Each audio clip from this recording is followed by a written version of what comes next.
भगवान कौन होते हैं? विस्तृत परिभाषा। जब मैंने पहली बार भगवान शब्द सुना, जब हम छोटे होते हैं तो अक्सर हमारी दादी नानी हमें कहानियां सुनाया करती थी। शिव जी ने कैसे संसार को बचाया, विष्णु जी ने नरसिंह रूप में कैसे प्रहलाद की रक्षा की, या श्री राम ने रावण का संहार क्यों किया। उस समय भगवान एक चमत्कारी शक्ति लगते थे, जो आकाश में रहते हैं, जिनके हाथों में शस्त्र होते हैं और जिनके पास हर समस्या का हल होता है। लेकिन जैसे जैसे उम्र बढ़ती है, मनुष्य के मन में ये प्रश्न उठने लगता है कि भगवान कौन होते हैं? क्या वे सच में किसी रूप में होते हैं? क्या वो शक्ति कहीं बाहर है या हमारे भीतर ही छिपी है? क्या भगवान केवल मूर्तियों में होते हैं या हर धड़कन में बसे होते हैं? इस प्रश्न ने हजारों वर्षों से ऋषि मुनियों को तप में बैठाया है, कवियों को लिखने पर मजबूर किया है और भक्तों को भक्ति मार्ग में लगा दिया है। आइए आज इसी प्रश्न की गहराई में उतरें।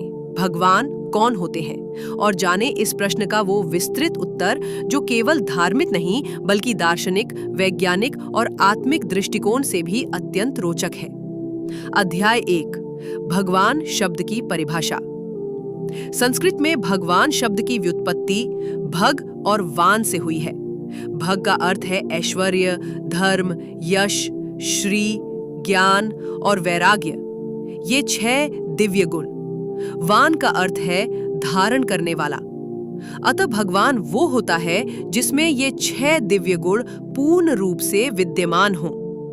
इन 6 गुणों का पूर्ण और संतुलित स्वरूप ही भगवान कहलाता है। यही कारण है कि वेदों और उपनिषदों में ब्रह्म को सच्चिदानंद, सत, चित और आनंद कहा गया है। अध्याय 2, धर्म ग्रंथों में भगवान की उपस्थिति। वेदों में भगवान।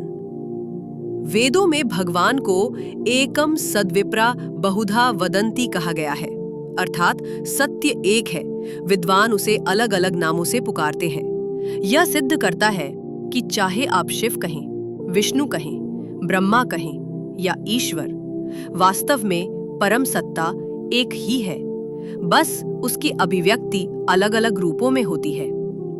2, गीता में भगवान। भगवत गीता में श्री कृष्ण स्वयं कहते हैं, भ्याम सर्वस्य प्रभवो मत्तः सर्वम प्रवर्तते।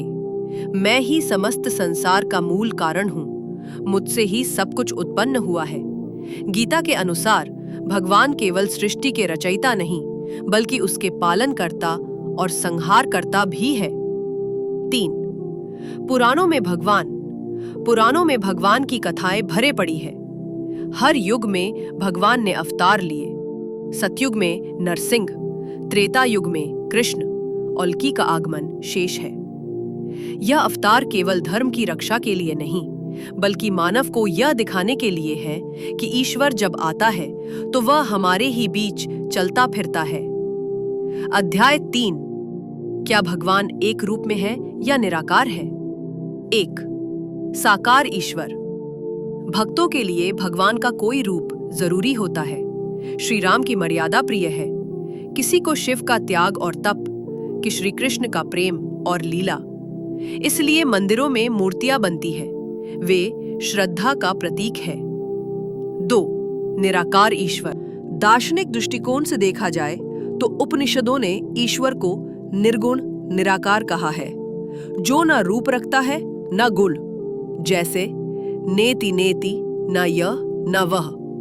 परमात्मा को शब्दों में नहीं बांधा जा सकता, लेकिन दोनों दृष्टिकोण सत्य हैं, क्योंकि साकार और निराकार एक ही ब्रह्म के 2 पहलू हैं।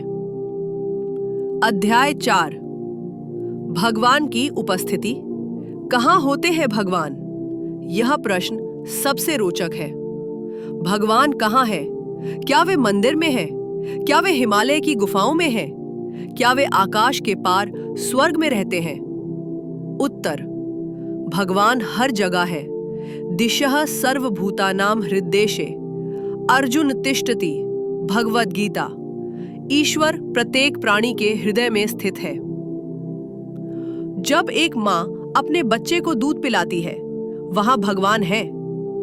जब की सहायता करता है, वहां भगवान है। जब कोई तपस्वी ध्यान में लीन होता है, वहां भगवान प्रकट होते हैं। वैज्ञानिक दृष्टिकोण से ईश्वर को ऊर्जा और सचेतनता के रूप में देखा गया है। जैसे प्रत्येक परमाणु में क्वांटम फील्ड है, वैसे ही प्रत्येक जीव में चैतन्य है। यह चैतन्य ही ईश्वर का प्रतिबिंब है। क्या भगवान को देखा जा सकता है? 1. भक्तों के अनुभव। कोहो नृत्य करते देखा। मैन ने श्री कृष्ण मां कृष्ण परमहंस मां काली से बात करते थे। तुलसीदास को श्री राम दर्शन देते थे। 2. दर्शन की शर्त। ईश्वर को देखने के लिए आंखें नहीं, बल्कि भक्ति, श्रद्धा और निर्मल हृदय चाहिए। जैसे सूरज सबको प्रकाश देता है, लेकिन आंखें बंद हों तो अंधेरा ही रहेगा, वैसे ही भगवान सदा हमारे पास होते हैं, लेकिन हमारी दृष्टि उलझी होती है। क्या भगवान हमें नियंत्रित करते हैं? उत्तर नहीं। भगवान केवल मार्गदर्शन करते हैं। ईश्वर ने हमें स्वतंत्रता दी है, चाहे तो कर्म करे, चाहे पाप, लेकिन साथ में उन्होंने कर्म फल का नियम भी बनाया है।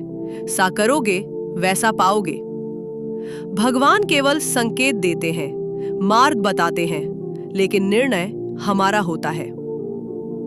क्या भगवान को पूजा की जरूरत है? भगवान को पूजा, भोग, आरती की आवश्यकता नहीं होती।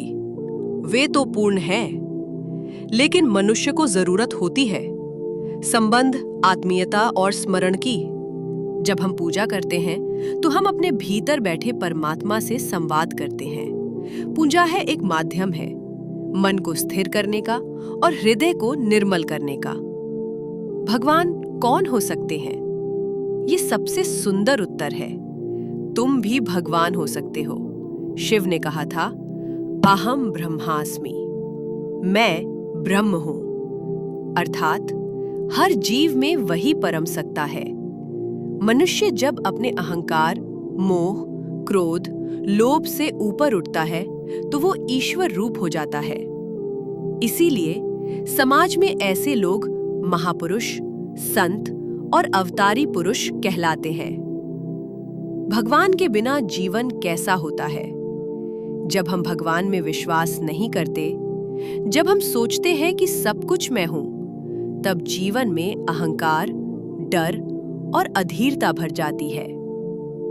भगवान में श्रद्धा हमें धैर्य, संतुलन, परहैतिकता प्रदान करती है।